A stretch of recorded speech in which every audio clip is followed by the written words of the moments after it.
Welcome back to Real Clear Radio Hour, brought to you by the Competitive Enterprise Institute. I'm your host, Bill Frezza.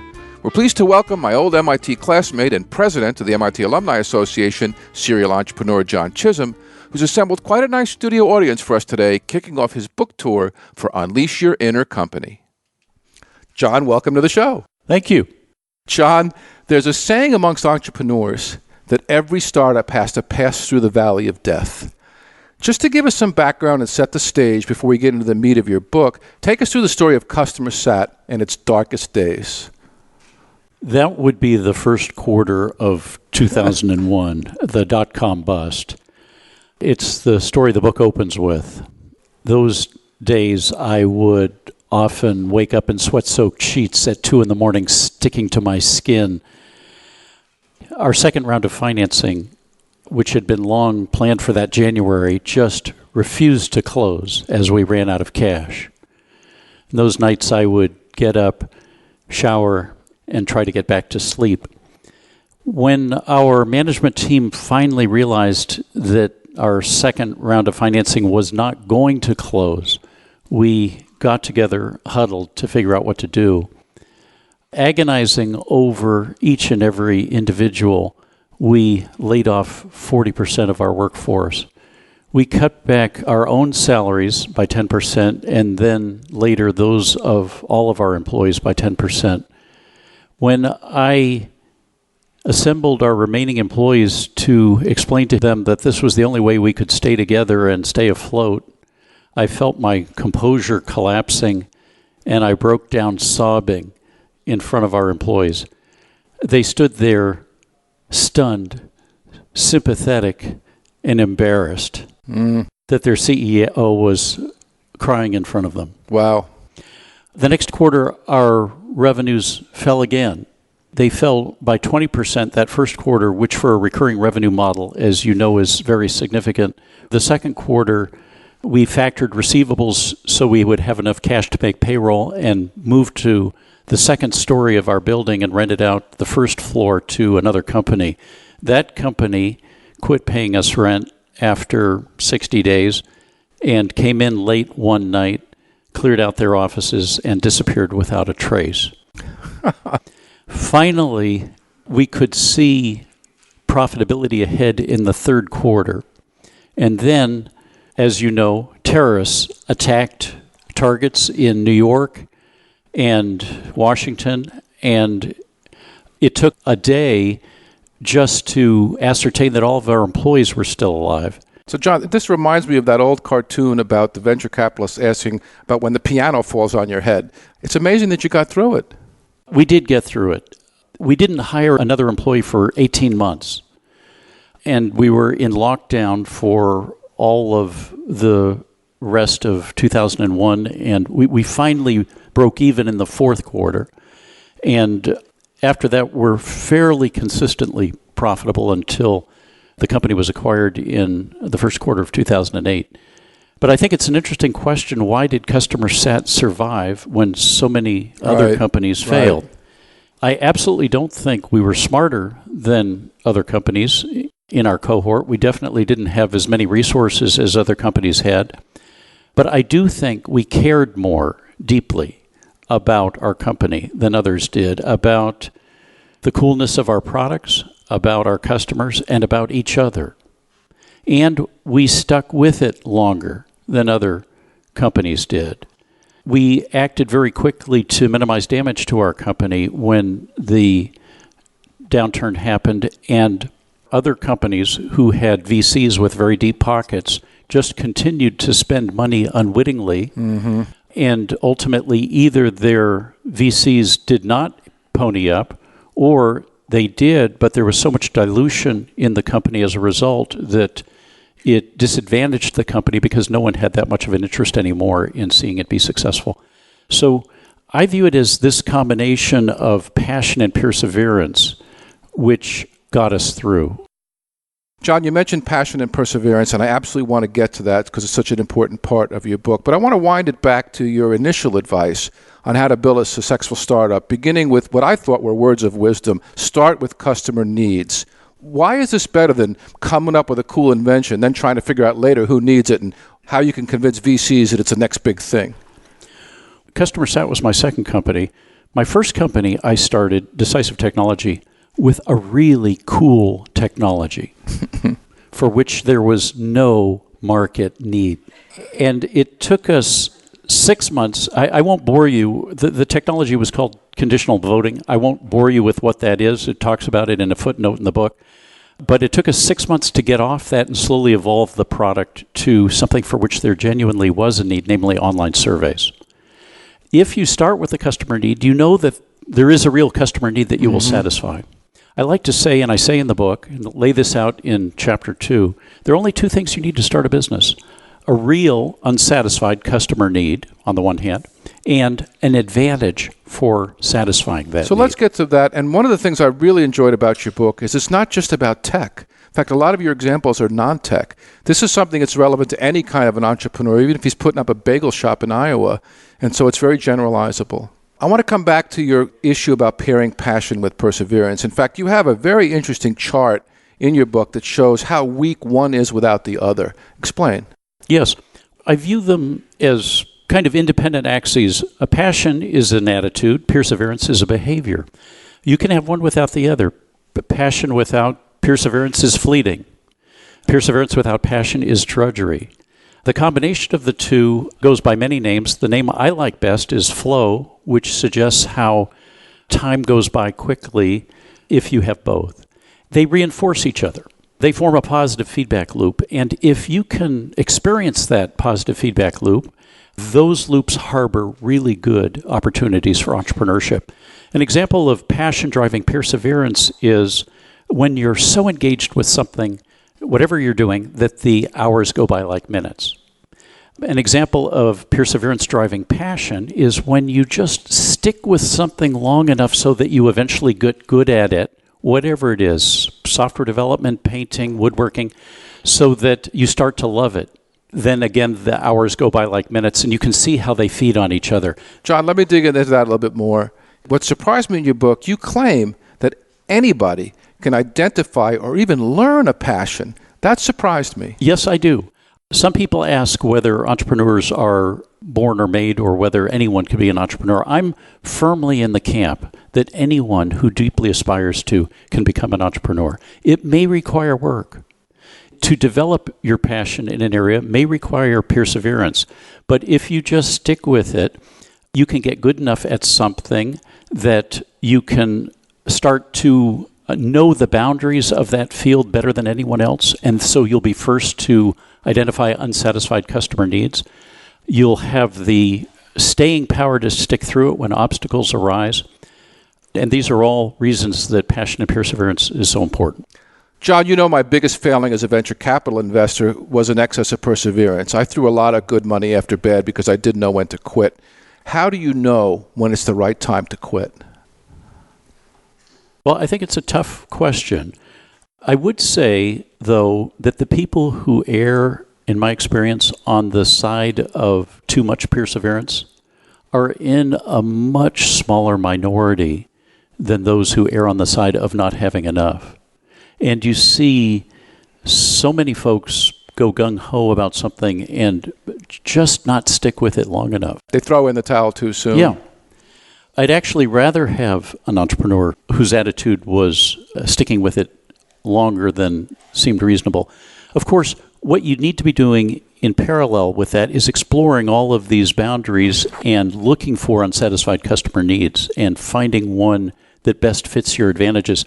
The book lays out a 10-step process that is basically, in areas you're passionate about, identifying lots of unsatisfied customer needs, and the book shows you how to do that.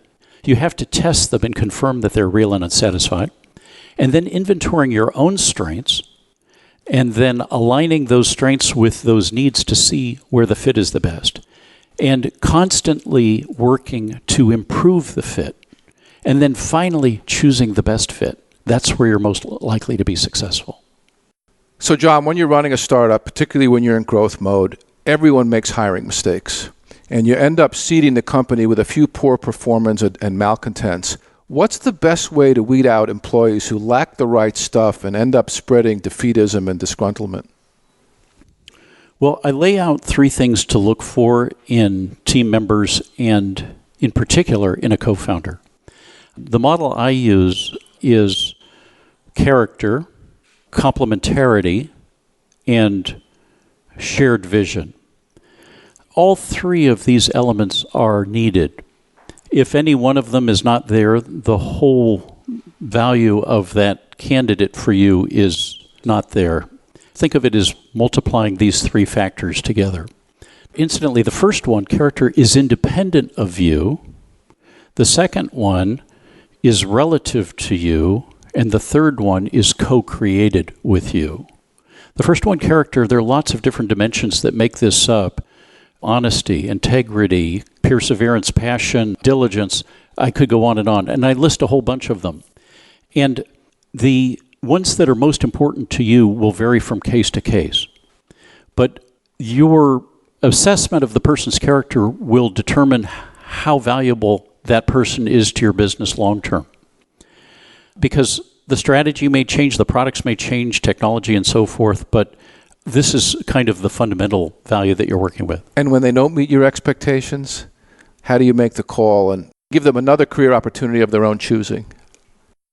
I have a tendency to take too long to let someone go.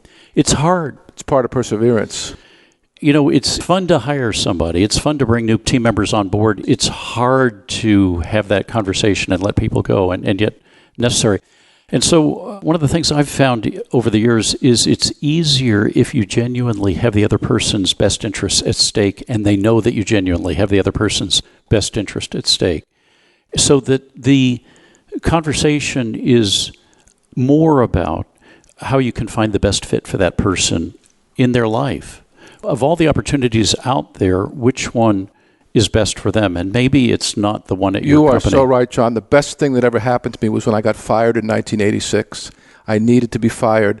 My old boss became my first client, and it sent me in a whole new direction. And I thank him to this day. He stayed my friend. And so it's something that's actually very important. Let me move on a little bit. It's clear that thinking big is a necessary precondition for a startup that's going to attract venture capital. But only a small fraction of startups actually obtain venture investment. What about what VCs derisively call lifestyle businesses? You know, startups that are not engineered to exit after 5 years, but are designed to provide a good living in the long term for the entrepreneur. Well, my goal in writing the book is not merely to help people raise venture capital. There's a whole chapter on raising funding. There are lots of case studies and examples about raising money. But my goal is to help empower anyone who aspires to the freedom and independence of having their own business to do so. And that may not include raising venture capital. If the customer need that someone has in mind to address can be addressed using whatever resources they've already got, great.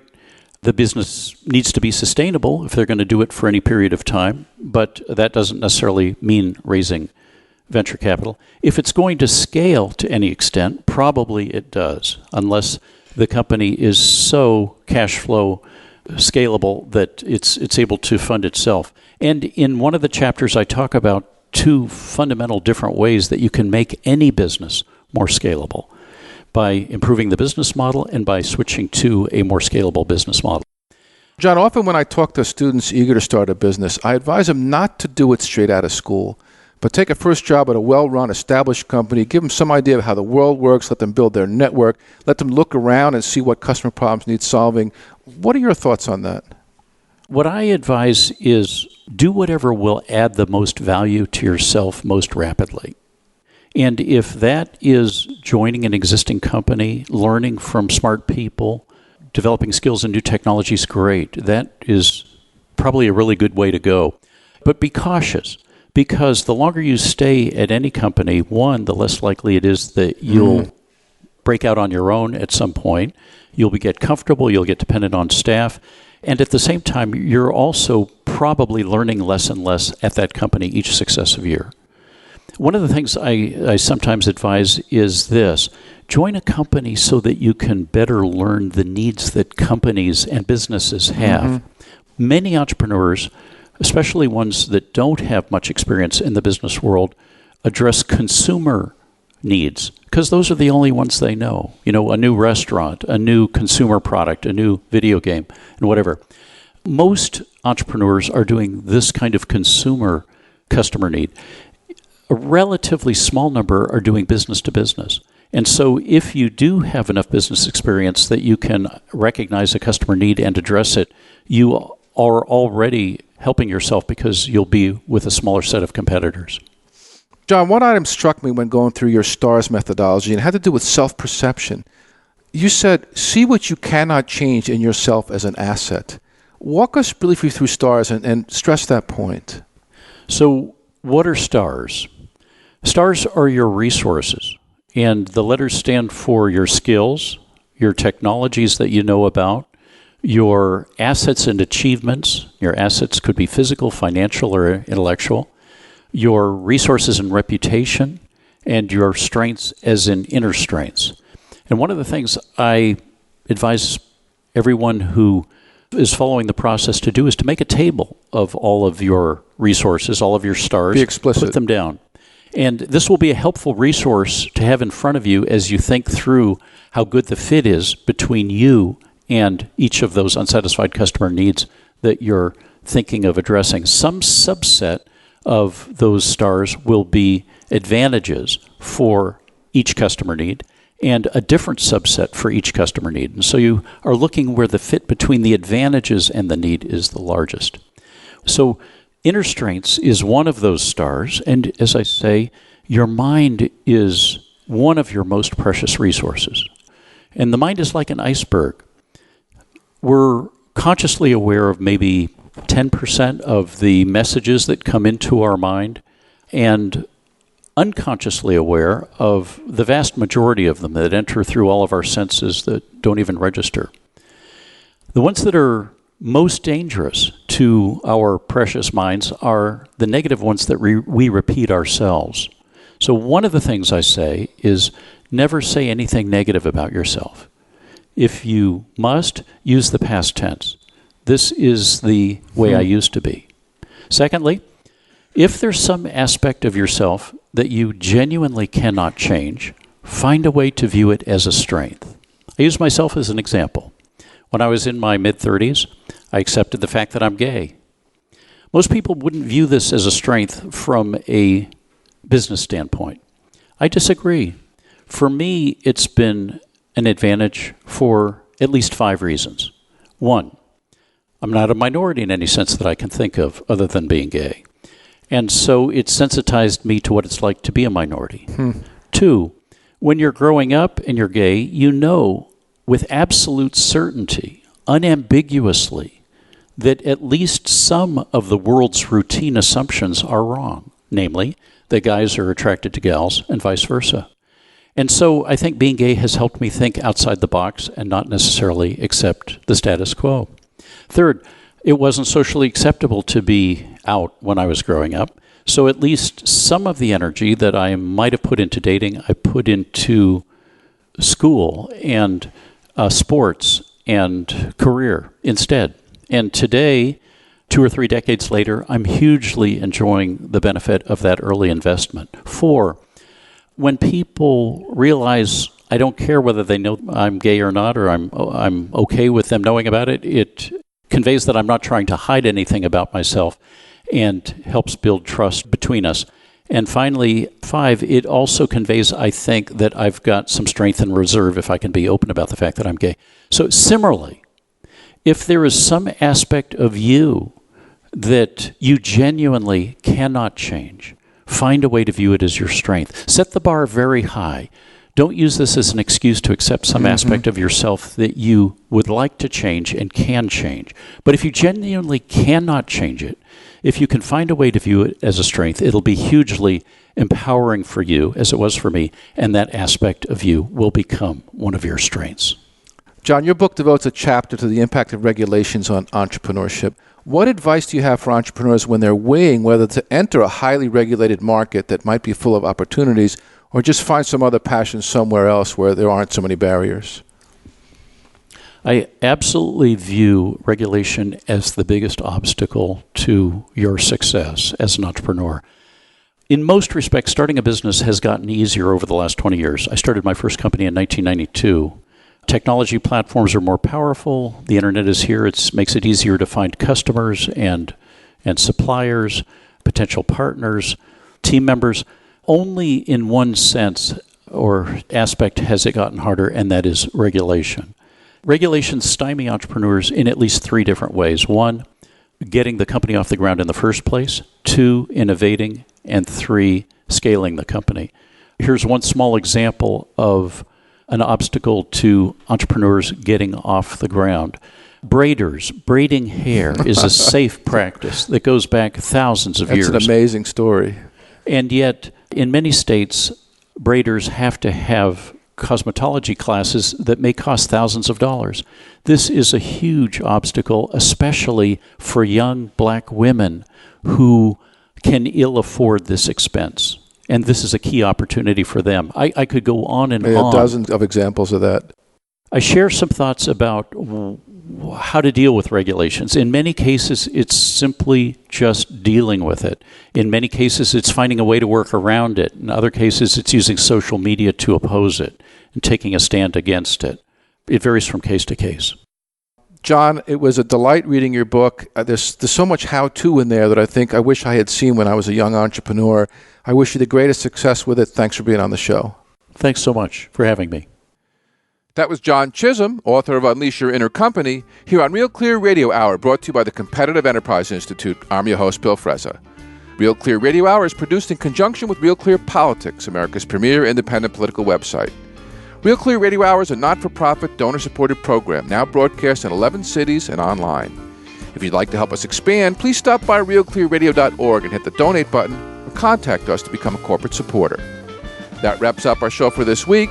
Please join us next week, same time, same station. See you then.